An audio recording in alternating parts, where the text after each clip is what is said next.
Kenapa petunjuk lewat Rasulullah itu sangat menguntungkan? Karena kita manusia adalah makhluk sebenarnya cukup beresiko dilahirkan sebagai manusia. Beresiko sekali. Lebih aman tidak pernah dilahirkan. Atau kalaupun sudah dilahirkan, paling aman mati kecil. Itu paling aman. Karena tidak ada resiko. Pertama, resiko dosa. Nyanhana itu. Yang kedua, resiko yang paling rayu, su'ul khatimah, bihana itu. Pasti selamat dari neraka. Walaupun tidak mendapat nikmat besar di syurga karena tidak sempat beramal, jadi gelandangan di syurga jadilah lebih baik. Walaupun gelandangan preman di syurga, pingan mati rumahnya. Ini yang jadi stres. Allah telah mentakdirkan kita jadi orang yang balik dan dewasa. Hidup jadi dilema. Pertama, dari dulu berpikir ingin hidup masa depan lebih bahagia. Ternyata hidup banyak susahnya, banyak sengsaranya. Setelah susah, tidak siap mati. Hidup susah, mati tidak siap. Kalau kita dilahirkan untuk itu sebenarnya stres, dilema sekali. Nyo yang kedua-dua menyutat tantang. Tantang, kasih siap mati orang yang. Oh yang lu tanya harap anam tiro yang berhati-hati. Bapak nak acara lu tanya tapi jadi jodoh rosso yang kasih mati lem detik yo. Tengang dong. Ujung bu yang nak tak dengar keluhan. Irap mulai banyak sampai tu kan Tuhan tu sah. Main kena mati juga deh. Mati pihak aku diju. Padahal orang beriman tidak seperti itu. Allah mengutus Rasul untuk manusia, untuk supaya manusia ini benar-benar siap jadi manusia dan siap hidup juga siap mati. Itulah yang diajarkan oleh Rasulullah.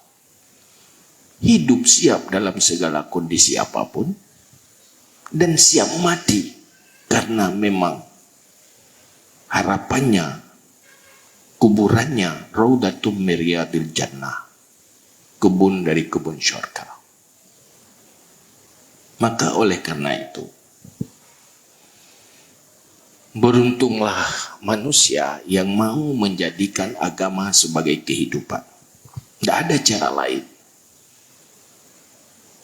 Yang mau menjadikan Islam sebagai satu-satunya agama yang dijadikan sebagai kehidupannya.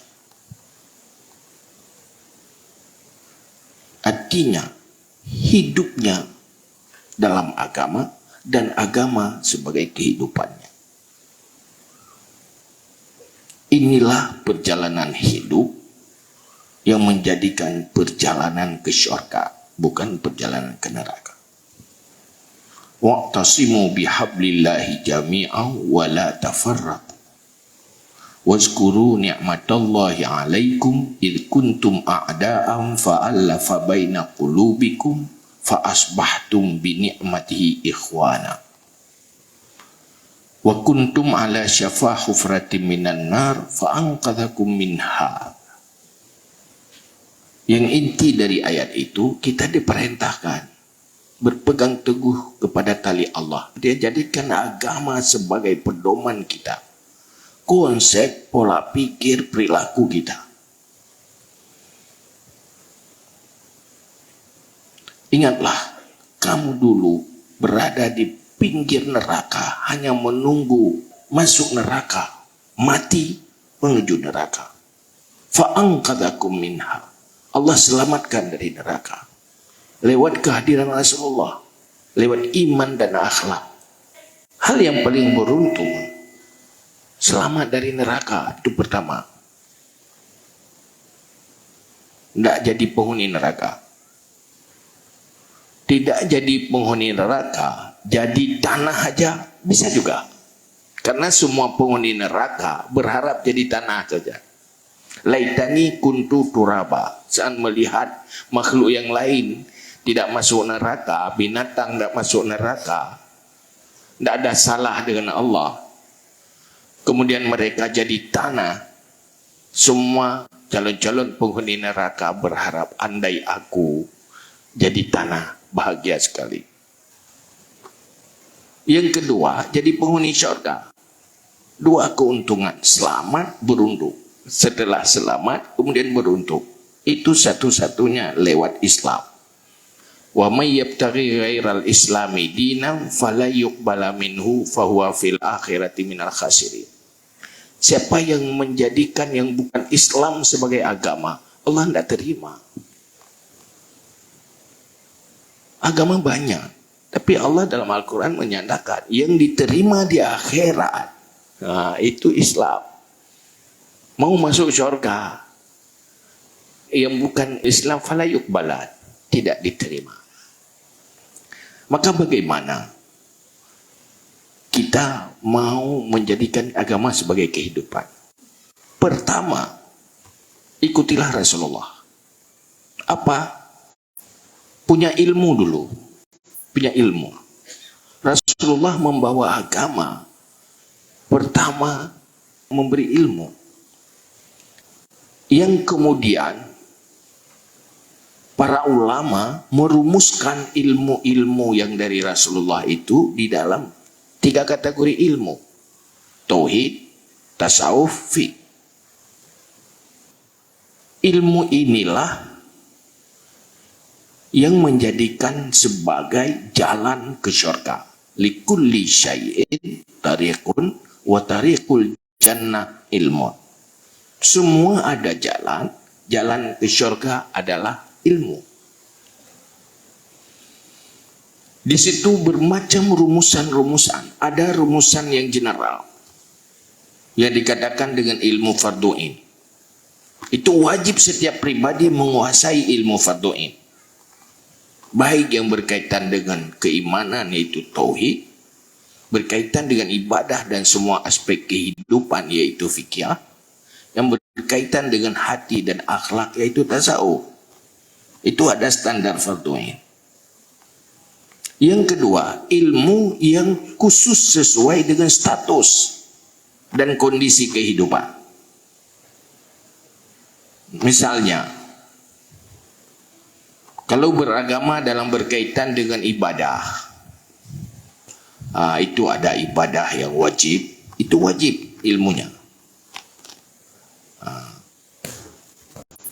Ada untuk pelengkap penyempurna, ada yang sunat.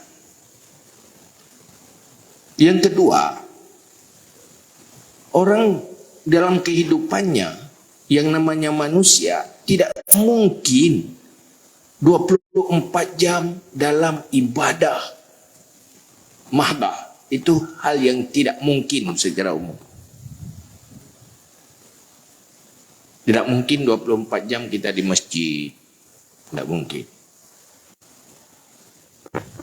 Karena banyak sisi, banyak faktor menjadi sumber penunjang kehidupan manusia. Manusia butuh makan. Manusia butuh minum. Manusia butuh melanjutkan keturunan. Itu tuntutan dirinya. Manusia butuh kedamaian. Manusia butuh kenyamanan. Manusia butuh sehat. Banyak kebutuhan-kebutuhan. Semua faktor pendukung ini, bagaimana menjadikan itu bagian daripada mendukung untuk perjalanan hidup ke syurga. Jangan sampai dia menjadi sumber malapetaka bagi akhirat. Ada dua ucapan Rasulullah yang perlu kita kaji. Di mana pada satu hadis Rasulullah menyatakan, antum a'lamu bi umuri dunyakum. Kamu lebih tahu dengan urusan duniamu. Saat ada sahabat bertanya, lagi berkebun, cocok tanam, mau tanya sama Rasulullah. Minta petunjuk dari Rasulullah dalam berkebun. Rasulullah menjawab, antum a'lamu bi umuri dunyakum. Kamu lebih tahu dengan urusan duniamu. Itu tidak perlu saya. Orang tidak punya iman pun tahu bagaimana cari rezeki. Orang yang tidak akui ada Tuhan pun tahu bagaimana mencari kenyamanan dalam hidupnya.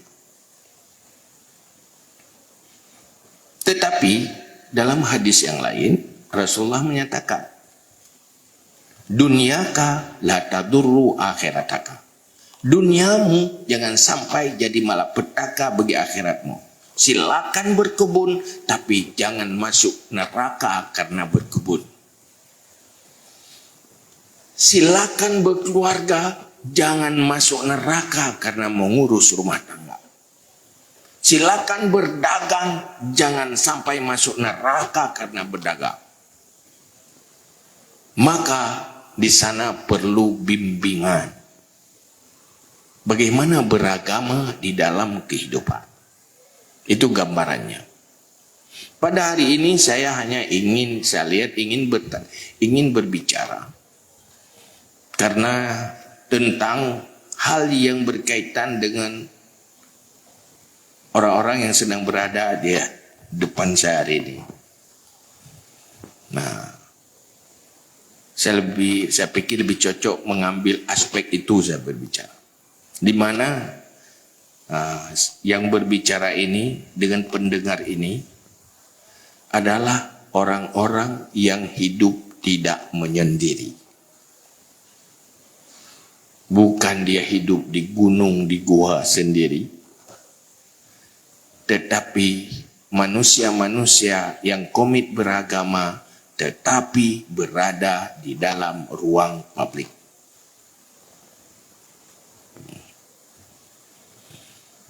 Tantangan terbesar dan godaan terbesar di dalam menyukseskan agama dan menyukseskan akhirat kita adalah saat kita berada di ruang publik. Sehingga Rasulullah menyatakan dalam sebuah hadis, ada saatnya kita lebih nyaman hidup di rumah. Mulazamatul buyut warida bil qut, puaskan diri dengan kebutuhan yang paling pokok inti, hatta antamu, sehingga kamu mati. Kalau kamu hidup di ruang publik, kamu akan tenggelam oleh arus yang menghancurkan masa depan akhirat. Tetapi untuk menyendiri supaya kita tidak dikatakan hidup di ruang publik, untuk sekarang hal yang sangat sulit. Bahtai lam gunung ukuran be wajib Jumaat dan dua idih langguha. Tetapi kalau itu tidak kita lakukan, pasti kita berada hidup di khalayak. Ini ada tugas-tugas, kewajiban-kewajiban yang paling utama yang harus kita jaga supaya perjalanan hidup kita jangan sampai menjadi perjalanan ke neraka. Tantangannya besar. Maka Al-Ghazali di dalam kitab Ihya Ulumuddin merumuskan ada 4 hal utama yang perlu dijaga kalau kita mau selamat. Bagi siapapun yang hidup tidak menyendiri, tidak hanya bersama Allah, tetapi ada bersama makhluk yang lain, manusia yang lain. Apa itu? Godaan pertama adalah ikhlas. Allah memerintahkan kita, wa ma umiru illa liya'budullaha mukhlishina lahuddin. Allah tidak memerintahkan kita kecuali kita memperhambakan diri kepada Allah secara benar-benar ikhlas. Ikhlas mengucapnya gampang. Menjadikan diri manusia ikhlas itu tidak gampang.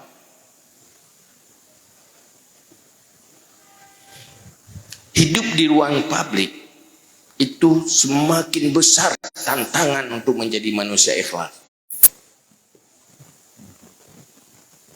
Ikhlas dalam bentuk ibadah dan ikhlas dalam aspek kehidupan yang lain. Artinya ikhlas dalam beragama. Ini sulit.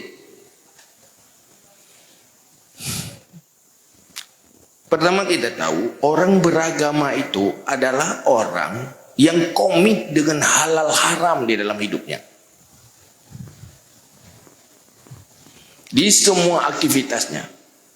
Baik yang menyangkut dengan ibadah dan juga apapun aktivitas yang lain. Itu kalau bukan halal haram, kalau bukan haram halal. Mereka yang komit dengan halal itu sudah beragama. Membedakan mana haram, mana halal. Itu dulu yang paling ringkas. Mulai kehidupan pribadi, kehidupan berumah tangga, kehidupan muamalah, dan kehidupan interaksi di ruang publik. Selalu menjaga halal dan haram. Itu pasti butuh ilmu. Setelah punya ilmu, dalam kita hidup ini, kita belum tentu ikhlas. Siapa yang ikhlas? Gambarannya ikhlas. Orang di dalam hidup dunia ini orientasinya hanya membesarkan Allah, meninggikan Allah, tidak membesarkan diri dan tidak meninggikan diri, dan tidak melakukan kerusakan. Tilkat darul akhirah naj'aluha lilladzina la yuriduna 'uluwan fil ardi wala fasada. Negeri akhirat itu kami persiapkan bagi orang-orang yang tidak menginginkan ketinggian dirinya di dunia ini dan tidak melakukan kerusakan.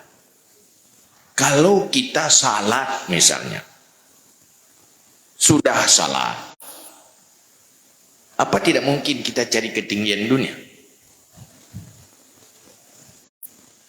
Kepun itu mayang, kami pikir kubro dai kau, kena tu mayang. Berarti ingin meninggikan diri, bukan meninggikan Allah.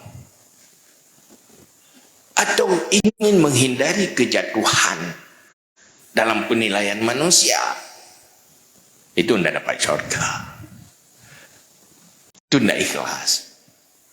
Semua yang kita lakukan dalam rangka meninggikan Allah. Awas. Nafsu manusia ingin meninggikan diri. Maka dikatakan sombongnya orang beribadah karena ibadahnya, sombongnya orang ilmu karena ilmunya. Padahal kita mencari ilmu yang diwarisi Rasulullah untuk bisa membesarkan Allah, tetapi salah-salah membesarkan diri dengan ilmu.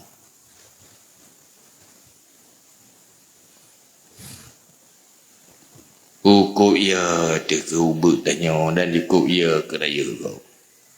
Perti lagi orang main ban. Pun kena pemenang klub. Duduk kena pemenang role.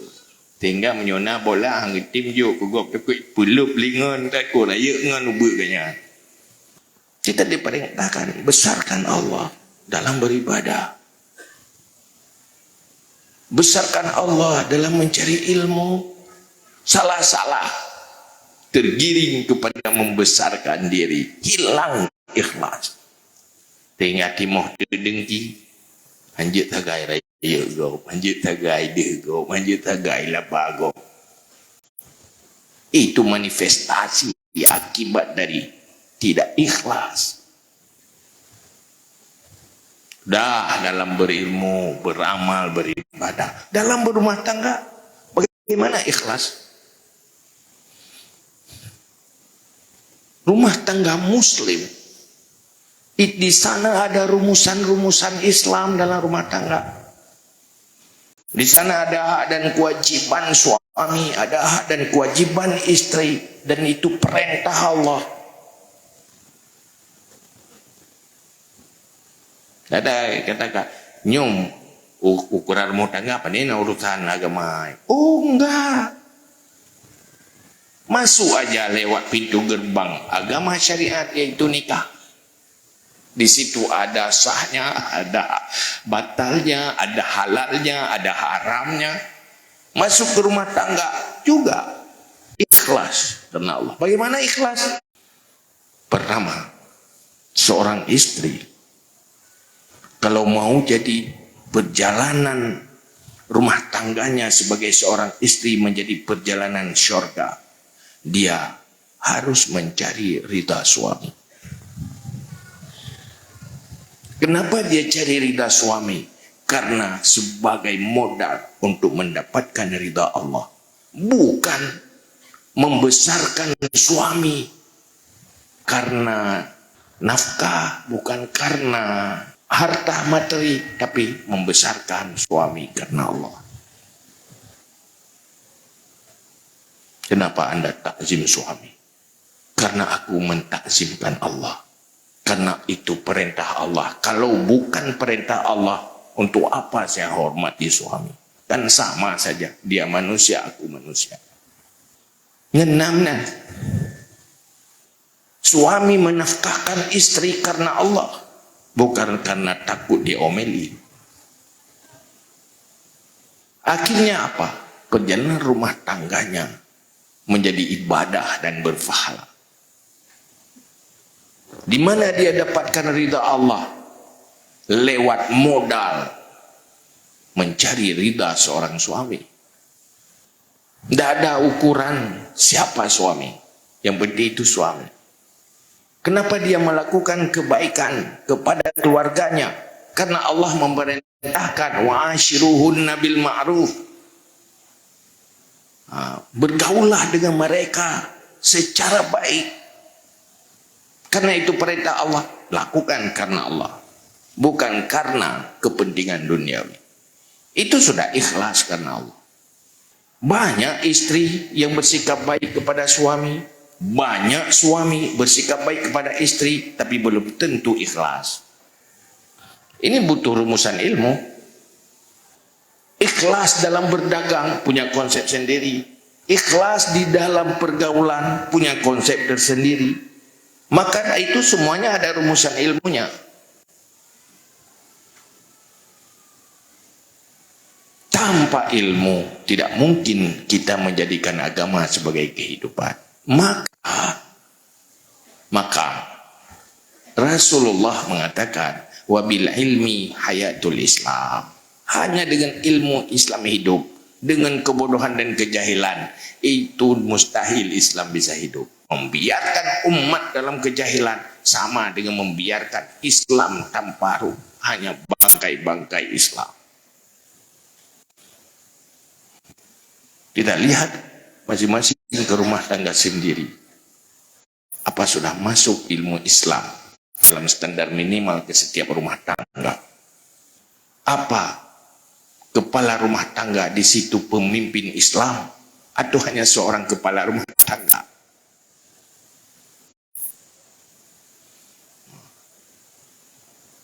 hana mungkin sira suami jika pemimpin Islam, kalau suami tidak punya ilmu Islam dalam berumah tangga, juga istri tidak punya ilmu Islam sebagai seorang istri.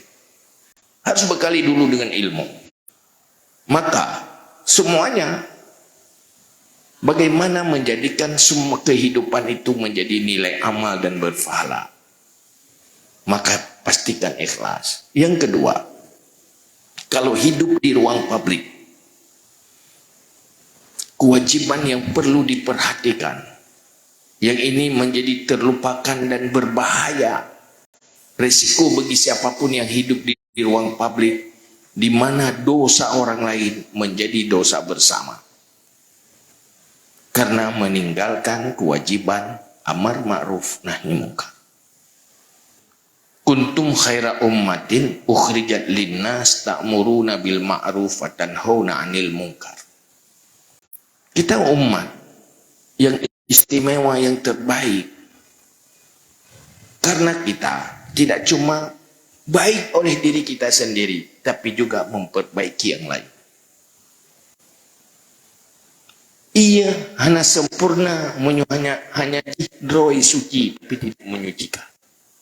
Ia yang paling good, paling murni adalah dirinya bersih, tapi membersihkan yang lain. Dirinya suci, juga menyucikan yang lain. Itulah gambaran umat Nabi Muhammad. Ukhrijat linnas ta'muruna bil ma'ruf wa tanhauna 'anil munkar. Artinya umat yang selalu memenangkan ma'ruf dan menenggelamkan, mengalahkan kemungkaran. Itu kerjaannya, berusaha ma'ruf, bukan memenangkan diri. Nah, itanya tugas pegah amal ma'ruf nahi mungkar. Pegah untuk memenangkan ma'ruf, tapi rubebut lah mati ingin memenangkan diri, mengalahkan yang lain. Cari popularitas. Cari apa? Ya Allah lebih tipu hati dia. Sabar ni je. Tapi ikhlas dengan orang ria kadang-kadang serupa, tapi tidak sama. At-taqwa hahuna. Di sini. Untuk melaksanakan kewajiban amal ma'ruf nahi mungkar, supaya baik berdosa danyo, udiplah ruang publik itu dosa orang lain menjadi dosa bersama, maka salah satu kewajiban bagi siapapun yang hidup di ruang publik adalah ilmu tentang rumusan amal ma'ruf nahi mungkar. Harus tahu. Kalau tidak tahu bagaimana melaksanakan amal ma'ruf nahi mungkar. Yang benar ilmu dah. Ilmu tentang kemungkaran. Apa mungkar yang nala ruang publik orang? Mungkar di belang, mungkar di kide, mungkar dalam rumah tangga, mungkar di dalam pergaulan, mungkar dalam sebuah aspek. Kita harus tahu bagaimana menahi mungkar kalau tidak punya ilmu tentang kemungkaran. Ma'ruf yang diperintahkan untuk kitanya mengajak manusia juga harus punya ilmu tentang ma'ruf.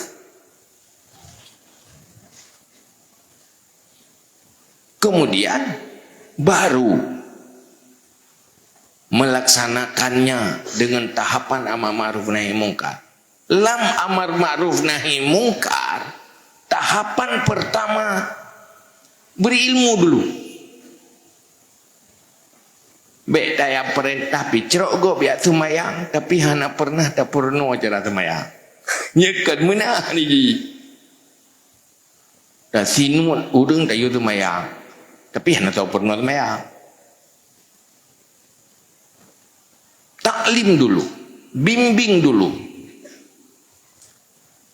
Karena itu tahapan pertama beri ilmu, sosialisasikan ilmu itu dulu. Maka ya alhamdulillah lembaga-lembaga ilmu matang udip. Tetapi bukan tepu yang terudayakan mandu.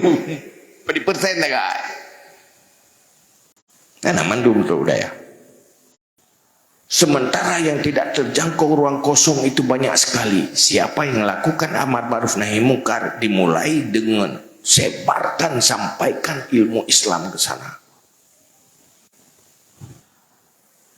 Menyogitannya wajib melaksanakan amar ma'ruf nahi mungkar, maka ilmu tentang rumusan amar ma'ruf nahi mungkar juga wajib empu. Jadi kita murno cara sembahyang, sudah tahu cara berpuasa, sudah tahu cara beribadah, harus tahu tugas satu lagi, yaitu tentang tata cara melaksanakan amar ma'ruf nahi mungkar.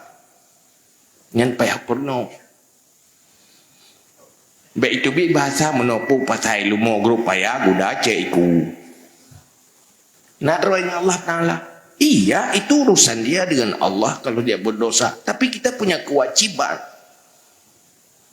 Bagaimana kita harus melakukan secara bijaksana.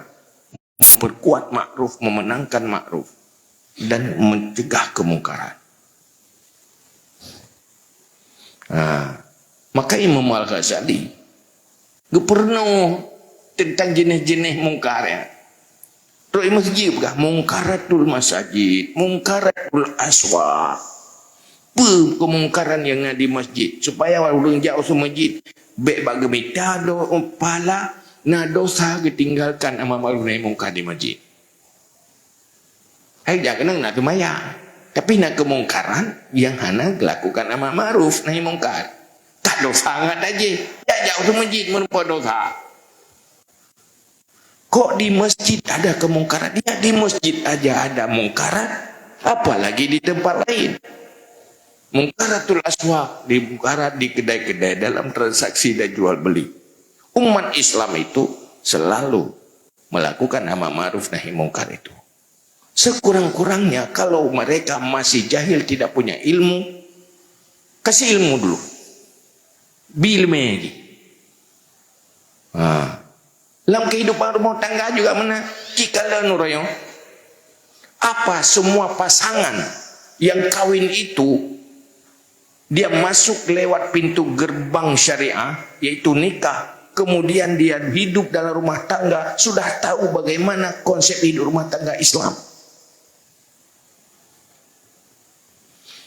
Kalau mereka belum tahu, kasih tahu. Itu kemungkaran. Kejahilan itu kemungkaran. Berbuat salah itu kemungkaran yang kedua. Hana ilmu tentang aturan Islam rumah tangga, yang tambah kemungkaran, dosa kejahilan. Pubut salah, yang tambah dosa itu. Akhirnya kita sadar hari ini berada di dalam sebuah generasi di mana umat Islam masih banyak yang tidak tahu Islam, malah tidak sepakat dengan Islam. Yang mungkin ada kelemahan di dalam penyampaian sosialisasi dan edukasi tentang ilmu rumusan-rumusan Islam. Khususnya ini ya ceh nih, nanggerwa ceh. Gaung syariat Islam. Kalau mau bersyariat Islam, sukseskan ilmu Islam dulu tersampaikan. Fungsikan dunia pendidikan. Fungsikan media-media dakwah. Untuk penyampaian ilmu, bukan langsung main di hukuman. Aduh, langsung bab jinayah aja. Gede je mulai. Ide cintai duri. Coba kalau dunia pendidikan 20 tahun yang lalu di saat gaung syariat Islam, mulai dulu fungsikan dunia pendidikan untuk penyampaian Islam. Perbaiki itu. Mungkin hari ini sudah lahir generasi Islam baru. Nanti ngedinah syariat. Nyai anggaran pitan pendidikan pi bago depu bago wena kepala dinas. Oh WH nya tukang bicara-bicara orang. Kan tukang porno orang.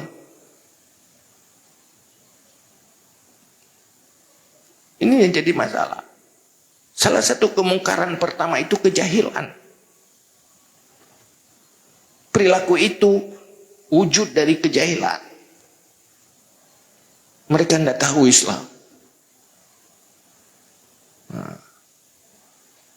Menanti dalam hal yang lain. Maka urangnya terjadi kemungkaran-kemungkaran. Pulangnya dua rote mulai pesta demokrasi. Dia tak demokrasi.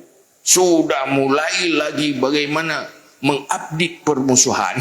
Ya, update lah. Mulai mupaki lah. Mulai mupat lah. Mulai saling menjatuhkan. Setiap 5 tahun umat Islam terbelah. Karena kemungkaran-kemungkaran dan dosa-dosa demokrasi. Ini jadi masalah.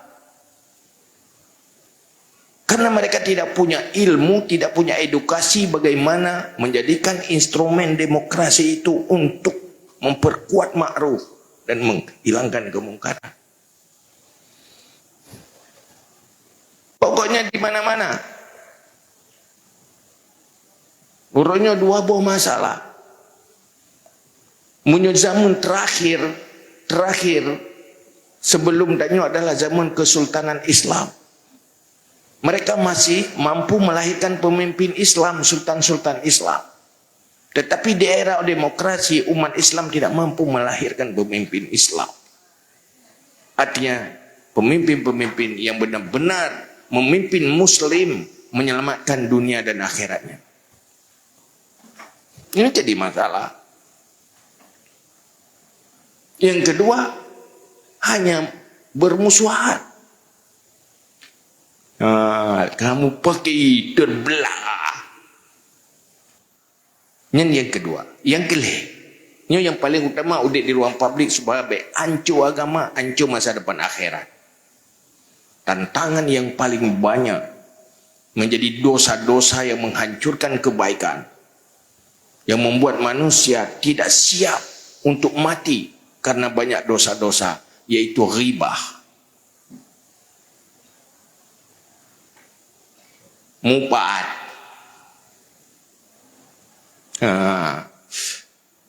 Buat mupat yang bahaya. Saat hidup dalam ruang publik, kita terjebak, tergiring kepada dosa-dosa riba. Pertama, menghancurkan nilai amal yang sudah ada. Yang kedua, membuat dosa orang lain menjadi dosa kita.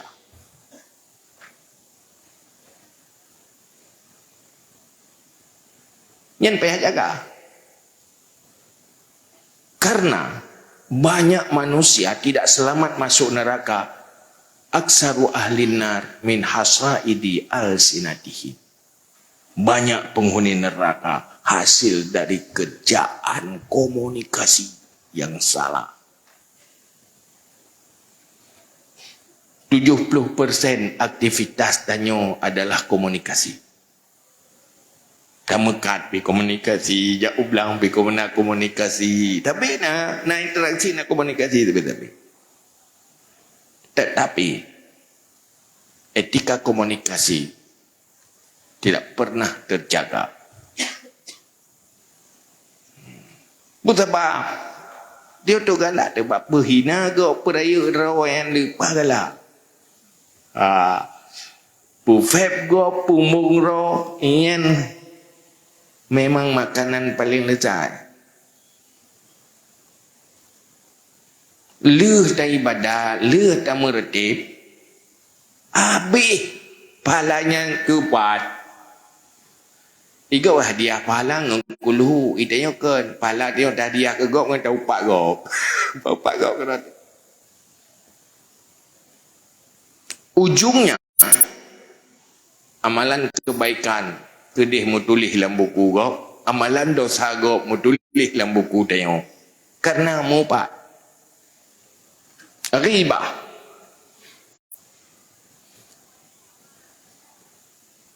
Yang keput namimah.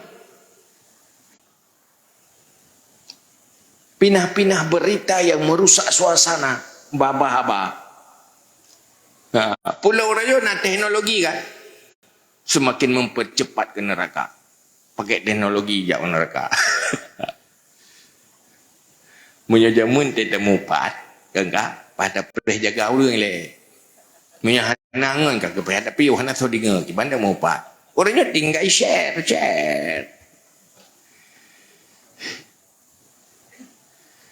Gok mumpat tanya tukang baca-baca. Kada usah ana mupui dia. Juga yupat orang je, itanya tukang baca. Mendengar sama juga berdosa. Munyo zaman gepegah masa Al-Ghazali yang tantangan besar. Sekarang tak bisa dibayangkan betapa besarnya di saat teknologi berada di tangan setiap pribadi kita. Pakai teknologi jauh neraka. Oleh namimah terjadi permusuhan gara-garanya. Kenapa? Kita tidak pernah dipersiapkan manusia yang punya etika dalam komunikasi. Malah waktu kita sampaikan agama dengan cara-cara yang tidak sesuai dengan aturan agama. Pulau yang ke agama, tegak amar ma'ruf nahi mungkar. Di situ ada ribah, di situ ada namimah, di situ ada penghinaan, di situ ada konflik. Ini ceritanya yang ini ada. Mandung orang pegawai, mandung orang komunikasi. Apa semuanya tahu etika komunikasi? Kemana pendidikan kita?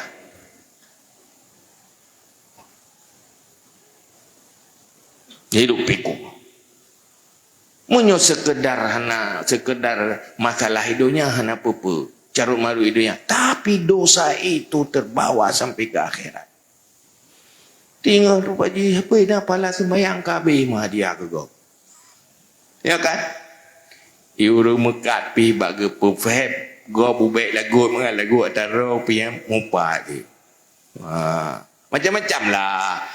Baik kecil nak tim saya kecil upat kena upat ke dia bapa menang ro petalu go mumpat ni. Duduk ke politik, partai politik mumpat atas go mumpat. Oleh yang saya berita nak memang sehingga terjadi terbelah perpecahan. Artinya kenapa? Ini sebenarnya persoalan klasik.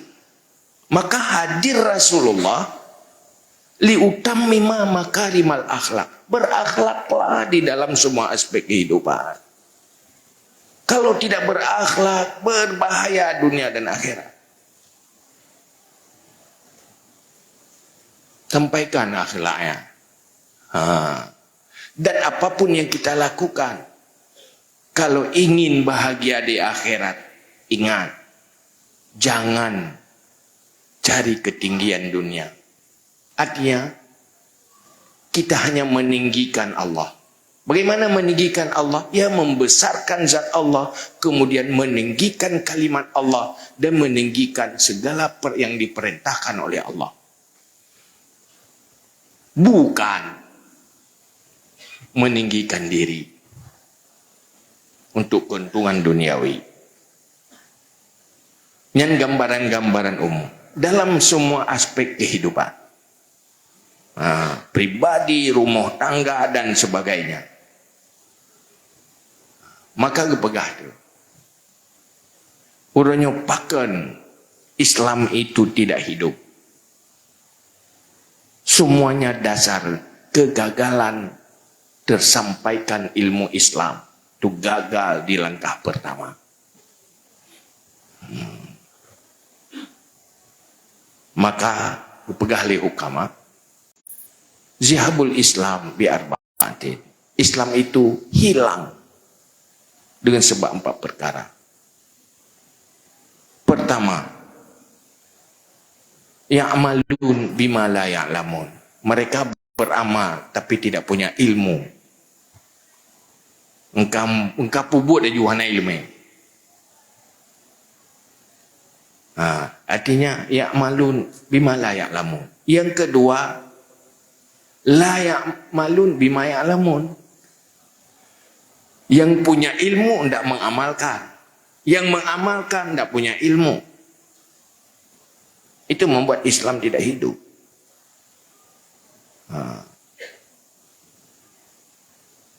Kemudian la yata'allamun ma la ya'lamun. Apa yang dia tidak tahu, dia tidak mau cari tahu. berbuat dengan sesuatu yang mereka tidak punya ilmu, yang punya ilmu tidak mau beramal, yang tidak punya ilmu tidak mau cari ilmu. Yang keempat, wa yamna'un nas minat ta'allum, menghalangi manusia untuk cari ilmu. Itu akan membuat Islam itu lenyap. Maka ilmu Islam, baru itu Islam kafah apabila semua aspek kehidupan kita beragama. Hanya pisah antara agama dengan kehidupan. Orang yang pisah agama dengan kehidupan apa ikut nak? Sekuler. Urusan dunia, urusan agama, urusan agama. Ya. Berkeleh-keleh, yang sekuler. Maka sekuler, baik na sekuler, orang hanya mempum agama. Gepegahnya hanya urusan agama. Nah, orang yang mempum agama, gepisahkan dunia dengan agama. Nya hanya urusan agama dengan gue. Hanya urusan agama. Yang sekuler ni. Jadi, na sekuler kanan, na sekuler kiri. Yang sekuler kiri, orang jahil hanya agama, dipisahkan agama. Yang urusan dunia, apa ke urusan agama? Nah, sekuler kanan, ya, orang agamawan, tapi kan hanya mau tahu memperbaiki kehidupan, mengagamakan kehidupan. Yang sekuler kanan. Yang butuh wasatiyah haji. Tidak kelewat kiri, tidak kelewat kanan. Artinya, kita beragama dalam interaksi dengan Allah, juga beragama dalam interaksi antar sesama manusia. Halal haram selalu kita cermati dan selalu kita perhatikan di dalam kehidupan. Nyoke sebenarnya yang perjuang li Rasulullah, yang atanya dulu rumuskan li ulama-ulama, menjadi rumusan di dalam 3 jenis ilmu. Nyoke yang perlu berjuang.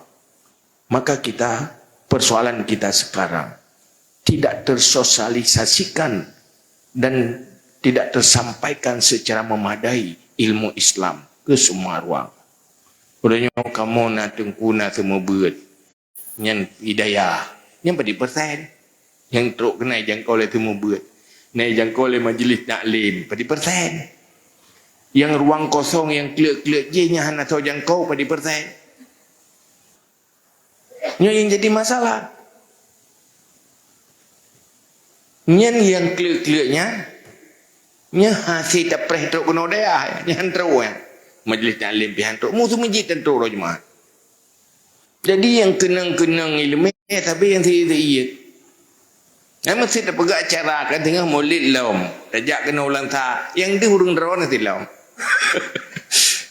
Si makhluk yang klik-klik je nak saja nak sentuh. Baca Nabi, laqad kana lakum fi Rasulillahi uswatun hasanah. Sungguh adalah ada bagi kamu pada Rasulullah itu ikutan yang baik. Rasulullah ke manusia-manusia yang liar-liarnya anak gepre. Ya duru bainadar. Door to door. Membawa agama. Dalam rangka menyuruh umat Islam, dalam rangka amal ma'ruf nahi mungkar. Sampaikan ilmu. Maka Nabi dalam hadis beberapa, kun aliman au muta'alliman au mustami'an au muhibban fala takun khamisan fatahli. Itu sebuah bahasa Rasulullah yang sangat strategis. Yang binasa itu kelompok yang kelima. Yang paling berbahaya, tidak ada cara kelompok yang kelima. Mana kelompok kelima? Dia bukan alim, dia bukan muta'alim, dia tidak alim, tidak pencari alim, dan dia tidak mau mendengar, dan dia juga tidak suka, tidak tertarik. Itu berbahaya. Kalau sudah suka, masih punya cara. Dia akan mau mendengar. Kalau sudah mau mendengar, dia akan mencari. Kalau sudah mencari tahu, dia sudah tahu. Insya Allah selamat. Tapi ini, alim tidak, mencari ilmu tidak, mau mendengar tidak, suka juga tidak. Halikin, itu binasa. Bagaimana yang mereka yang berada di lembah kebinasaan ini, siapa yang mengangkat mereka dari lembah itu? Kalau bukan dengan dakwah yang mendatangi mereka. Dengan cara-cara yang bijaksana. Ikut Nabi. Nabi berdakwah kan cuma andalkan cara ini. Anak belum cara itu. Punya ilmu Nabi lewat nubuah. Anak tandingan. Sebab ilmu yang anak tandingan lumuitha nubuah. Yang kedua yang tanding ilmu ilham. Punya ilmu cara ta'alumnya tanding. Jika mulang lom, jika minta lom. Tapi Nabi di saat berdakwah, keluar ilmu. Tapi hidupnya waktu merempak dengan orang Baduy lah elau. Yang orang Baduy nak pegah-pegah ilmu yang itu dia ngaji. Bahasa ilmiah tak bagainya mudah memahami dia ngaji. Jadi Nabi waktu itu Baduy. Yang mudah memahami Nabi. Bihusnul khuluq. Dengan akhlak yang bagus. Wilayah ni buat Baduy kan. Kau juga hargai. Habis senang hati. Duduk hantu misa saja lagi yang gak dulu. Lepas sosial, lepas etika, cukup sopan. Sangat memuliakan tamu. Hantai rasa kenang pemuliaan. Duduk lianya ni je hana ya tanya ilmunya ilmu je iwo juga dia undang guru ke dalam manu Baduy pegah. Kaji datang Islam. Itu hantu kudu rasa aku dengan lebih ke Mbak Muhammad. Jadi kengeta pegah ilmu luar-luar tak bagi mumang. Ya, bubai dah bel. Ada itu pak yang tu pak cara ngurung cara hana pun dapat cara dah ngurung mangai. Hai dah cara ni oi. Tapi miogot tanya itu. Cara pegah ba bersopan, bergot, irat lagi. Tak pegah ba ilmiah tak hana sopan sombong tak hati. You semayang tak tenai. Yang kan semayang tinggal, kenang tenai yang tinggal. Murah kerja, aku dengar dia, aku jaklim yang lagi dengan cara. Maka juga peringat Nabi aksaru ahlin nar min hasaidi al-sinatihim. Umumnya mayoritas penghuni neraka karena dosa komunikasi.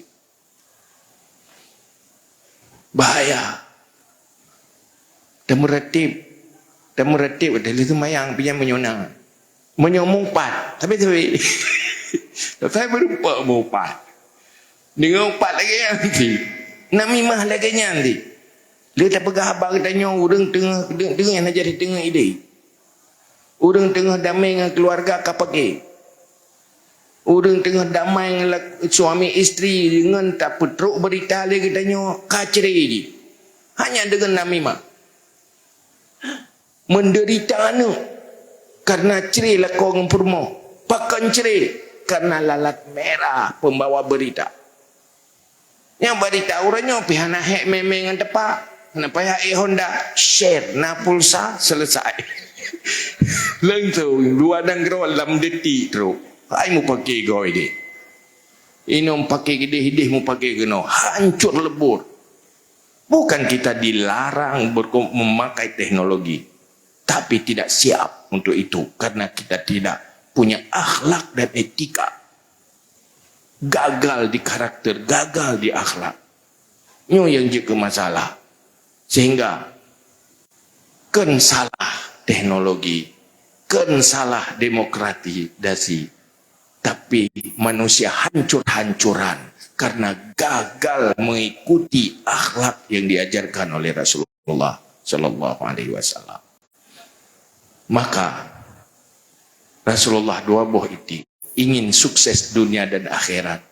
Rasulullah menyukseskan dengan iman dan akhlak.